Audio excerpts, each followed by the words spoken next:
You are a warrior, and you've been given a righteous war. We are all living out the Gita.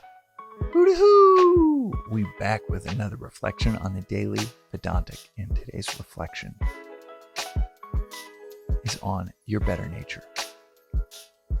Within Vedanta and within this podcast, we've talked about the concept of Swadharma, which means in Sanskrit, which means your nature. The concept at a high level is we are best served by sinking into our nature, what we are wired for. It might be a Swadharma for business, for music, for painting, for teaching, for math. But so often in our lives, we might feel a calling, a wiring from 6 years old, at 15, and then something happens where we convince ourselves out of it, persuade ourselves that, well, there's no commercial viability in that, or that would be too hard, that would be too risky. That's not what my parents want me to do. And we find ourselves at 25 doing something that we are not wired for. Maybe doing it well. Maybe getting paid for it quite well. But we know it is not what we're wired for.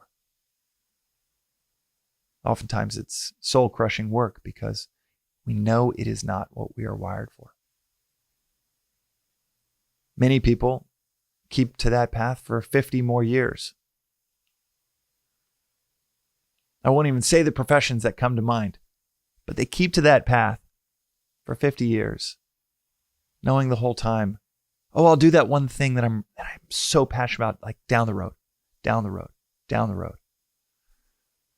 That's actually one of the demonic qualities listed in the Bhagavad Gita, 2,500-year-old poem, talking about the qualities of the non-divine person, the non-spiritual being, and one of which is, oh, I will give, I will sacrifice, I will rejoice, I will do those things in a little bit.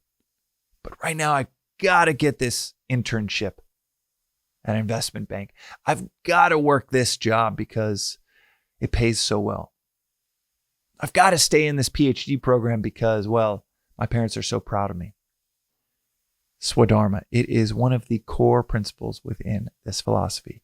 And in the Gita, it's talked about frequently. And maybe this episode is best served by chapter 18, verse 47. Which is, better is one's duty, Swadharma, though without merit, than paradharma, duty of another, well performed. Better is our Swadharma than our paradharma, a foreign nature. Performing action ordained by one's nature, one incurs no agitation. We think that we need to pursue a certain, let's say, commercial path because that's going to pay the best. I got to be a doctor. And within that field, I want to be a surgeon. It's going to pay the best of the best. And if I do those things, then it'll give me peace down the road. But it never will. Earlier in the Gita, it says it's better to perform one's Swadharma, even if it means death, than to live a life of paradharma, of soul-crushingly working against our nature.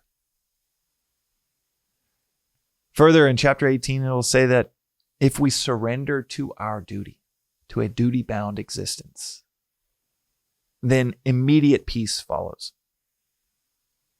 What is so interesting about the concept of Swadharma is it's not just your nature, your better nature, your best nature, but it is also a communal service. Because when you live into your nature, and in the Gita is a perfect example, you have this warrior prince, the two characters of the Gita, this warrior prince and Arjuna, who's trying to get out of this huge civil war, this big battle.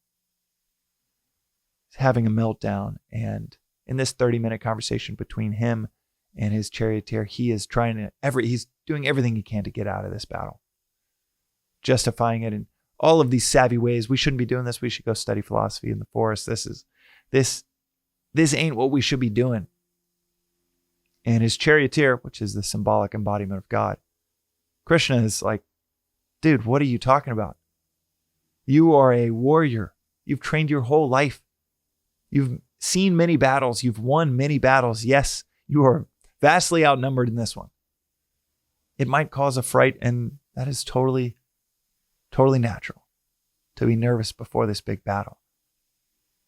But you are a warrior, and you've been given a righteous war. This is a gift for what you are wired for. And if you abdicate your responsibility, not only will you not be able to live with yourself, you will always feel in someone else's skin, trying to live a different nature, trying to go be a sadhu in the forest, studying philosophy when you are wired. Every part of you is wired to be a warrior, but also your entire community suffers. It's like the Lion King. Simba goes to the jungle and he's living a philosophical life of Hakuna Matata. What a deep, deep movie. He's having a blast, living a life of no worries. Always feeling a call. Maybe there's something else out there for him. But even in the midst of that call, completely ignorant to how much his family is suffering because he is not heeding that call. That is the call within ourselves. We are all living out the Gita. It might not be an actual battle, but there is a war within our hearts, within all of our hearts, between right and wrong, between selfishness, between selflessness, between indulgence and duty. And whenever we listen to indulgence, the thing that does not immediately follow that is peace. There is never peace on the other side of indulgence. But there is, we're told by this philosophy, and we all experience it when we do what we ought to do. We're told, and we can experience it, experiment with it today. Do what you ought to do, and immediate peace follows. And a life well lived, a life that incurs no agitation, that is a life when we live our Swadharma, our nature. That is today's reflection on the Daily Vedantic. We'll see you next time.